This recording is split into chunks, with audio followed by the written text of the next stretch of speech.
শাইতানির রাজিম বিসমিল্লাহির রহমানির রহিম।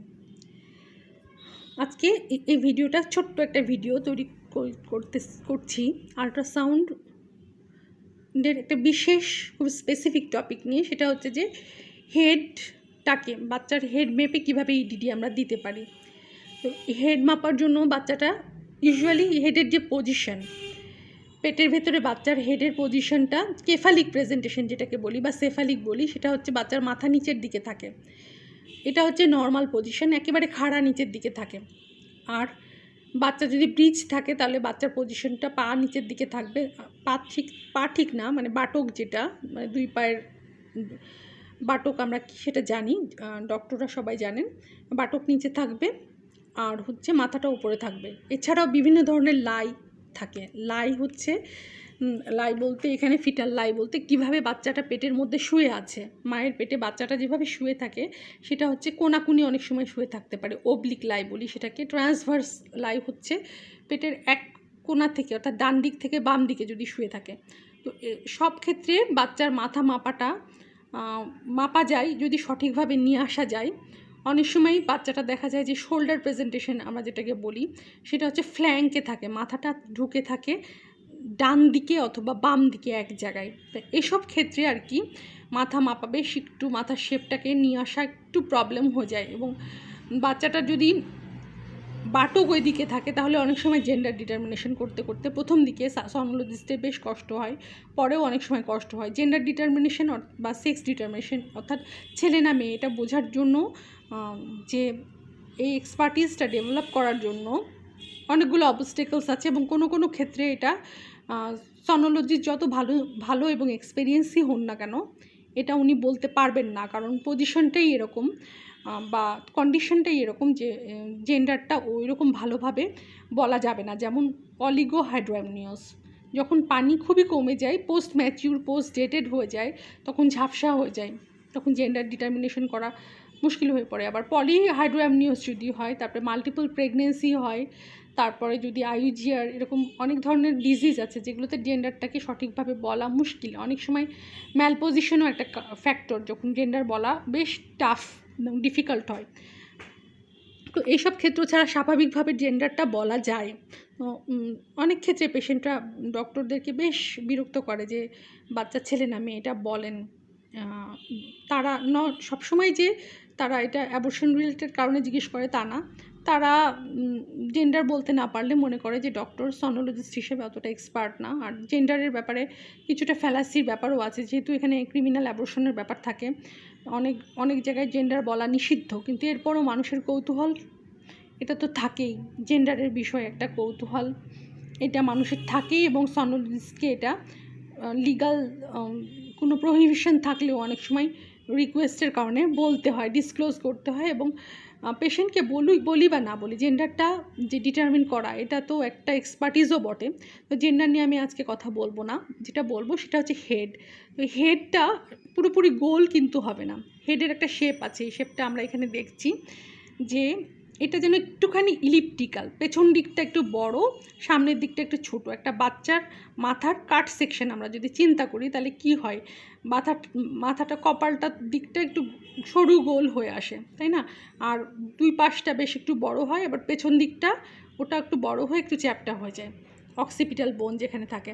তো এখানে আমরা দেখতে পাচ্ছি যে ক্যাভাম সেপ্টাম পেলুসিডি, CSP বলি আমরা, এই নির্দিষ্ট যেখানে অ্যারো চিহ্ন দেওয়া আছে এখানে। আর কলামস অফ ফোরনিক্স, এটার সাথে অনেক সময় কনফিউশন হয়, এটা CSP না, কিন্তু ক্যাভাম সেপ্টাম পেলুসিডি যেটা, এটা দিয়ে আমরা কিন্তু আশপাশে ভেন্ট্রিকলের ছবিটা অবশ্যই আনতে হবে। ভেন্ট্রিকল তো অনেকগুলো সেকশনে আসে, কিন্তু ভেন্ট্রিকলের সাথে সাথে ভেন্ট্রিকল হচ্ছে যে কালো ফ্লুইডটা যেটা দেখা যাচ্ছে মাঝখানে, এটা হচ্ছে ভেন্ট্রিকল। এটা তো থাকবেই মাথার ঠিক মাঝামাঝি একটু ওপরে, এবং যেখানে নাকি ক্যাভাম সেপ্টাম পেলুসিডাই থাকে সেই সেকশনটাই কিন্তু মূলত ওই জায়গা দিয়ে মাপতে হবে আমাদের প্যারাইটাল বোনটাকে, একটার ইনার থেকে আরেকটার আউটার পর্যন্ত। আর সেই সাথে আমরা এইরকম একটা সেকশন যদি নিয়ে আসি, নিয়ে এসে তার সার্কামফারেন্স, হেড সার্কামফারেন্সটা এইচসি, এটাও যদি মাপি, তাহলে এই ক্ষেত্রেও আমরা হচ্ছে হেডটাকে মোটামুটি মেপে একটা ইডিডি ভালো দিতে পারবো। আর ইডিডির সাথে, সনোলজিক্যাল ইডিডির সাথে বড় জোর 10 দিন এলএমপির যে অমিলটা, এটা অ্যাকসেপ্টেবল। এর থেকে বেশি হলে এটা কখনোই অ্যাকসেপ্টেবল না। আর গাইনোকোলজিস্টের জন্য 10 দিনও অনেক বড় একটা ফ্যাক্টর, যখন ডিসিশনটা সিজারিয়ান হবে নাকি না নর্মাল ডেলিভারি হবে, এটার উপর ডিপেন্ড করে। আজকাল যদিও গাইনোকোলজিস্টরা, তাদের বিরুদ্ধে অভিযোগ করা হয় যে তারা সি সেকশন বেশি করেন, কিন্তু এইখানে অভিযোগের দুটো পিটি আছে, মুদ্রার এপিড ওপিড।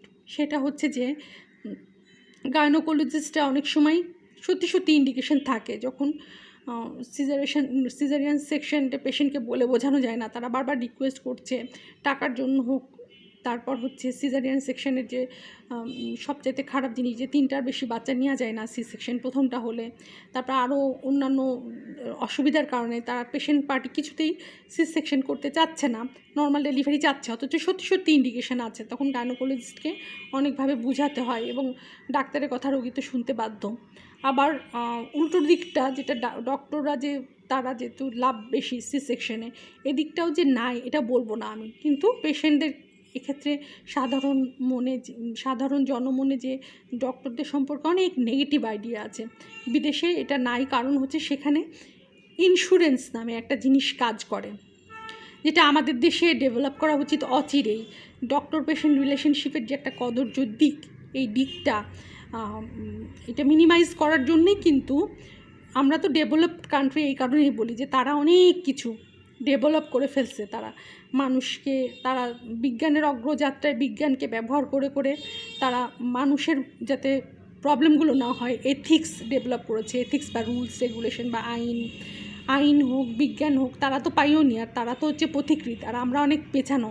আমাদের মধ্যেও এরকম একটা হয়, যেগুলো নাকি ইউরোপিয়ান কান্ট্রির মতো সিপিএস সিস্টেম, অর্থাৎ সরকার থেকেই যাদেরকে ইন্স্যুরেন্স দেওয়া হয়, এরকমভাবে সরকার একটা ব্যবস্থা করে দিতে পারে যে সরকারের খাতায় সরকারি চাকরিজীবীরা কিছু পয়সা তারা কেটে নেওয়া হতে পারে, অথবা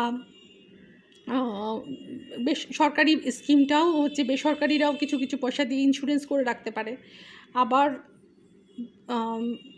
বিভিন্ন রকম প্রাইভেট ইন্স্যুরেন্সের মতো ইন্স্যুরেন্স পলিসি চালু হলে, যদিও পেশেন্ট এখানে অনেক গরিব পেশেন্ট আছে, তাদের পক্ষে আসলে বাংলাদেশের এই জিনিসটা নীতি নির্ধারণ করাটা বেশ একটু মুশকিল বটে। তাদের ক্ষেত্রে তখন এনজিও বা বিভিন্ন জায়গা থেকে হেল্প নিয়ে এটা করাতে হবে। আমেরিকায় যেরকম আছে, আমেরিকায় সিপিএস সিস্টেম না, প্রাইভেট ইন্স্যুরেন্সই বেশি হেলথের ক্ষেত্রে, তো তারপরেও সরকার অনেক সময় সাহায্য করে, কিন্তু ওদের তো ক্যাপাসিটি অনেক বেশি, আমাদের দেশ তো ওই রকম না। তারপরে যদি ইন্স্যুরেন্স থাকতো বা ইন্স্যুরেন্স সিস্টেম ডেভেলপ করতো, তাহলে পেশেন্টরা সিজারিয়ান সেকশন অথবা নর্মাল ডেলিভারি নিয়ে আদৌ এই যে ডক্টরদের সাথে যে তাদের যে একটা মনের মধ্যে সন্দেহ, তাদের মধ্যে যে একটা ক্ষোভ, রাগ, এটা হতো না। তবে এটাও সত্যি যে উন্নত দেশগুলোতেও কিন্তু ডক্টরদের বিরুদ্ধে ওখানে সরাসরি গিয়ে ডক্টরকে ভার্বাল হ্যারাসমেন্ট বা এগুলো করা না হলেও যেটা করা হয় সেটা হচ্ছে যে তাদের বিরুদ্ধে সু করা হয়, তাদের বিরুদ্ধে ক্ষতিপূরণ দাবি করা হয়, মামলা করা হয়। সুতরাং ইন্স্যুরেন্স করেও যে এটা খুব বেশি ঠেকানো যায় তা না, কিন্তু এটা অনেকটা ভদ্র আর কি, ভদ্রচিত হয়। তো এগুলি যে টপিকের বাইরে কথা, টপিকের মূল কথা যেটা, যে আলট্রাসাউন্ডে হেড সার্কামফারেন্স এবং হেডের যে বাইপ্যারাইটাল ডায়ামিটার, এই ডায়ামিটার মেপে কি করে একটা বাচ্চার ইডিডি বের করা যায়, সেটা হচ্ছে মোটামুটি এরকম। তো হেডটা যদি কেফালিক হয় একেবারে, তাহলে সেক্ষেত্রে প্রবটাকে কিন্তু আমরা ট্রান্সভার্স একবার ধরবো, আবার ভার্টিক্যালও ধরবো। ভার্টিক্যালটা ধরলে আমরা বুঝতে পারবো যে হ্যাঁ, হেডের যে পজিশন সেটা কেফালিক পুরোপুরি আছে। ভার্টিক্যালি আমরা যদি একটু এদিক ওদিক করি, তাহলে হেডটা যদি একটু ফ্ল্যাঙ্কের দিকে ঝুঁকানো থাকে বা রাইট ফ্ল্যাঙ্কে থাকে, তাহলে বুঝতে পারবো। আর ট্রান্সভার্সলি ধরে আমরা কিন্তু ট্রান্সভার্স প্রবটাকে ধরেই কিন্তু এই হেডের সুন্দর এই সেকশনগুলো আনতে পারি, যে সেকশনে মাপলে সঠিক ইডিডিটা পাওয়া যায়। আজ এ পর্যন্তই, আল্লাহ হাফেজ।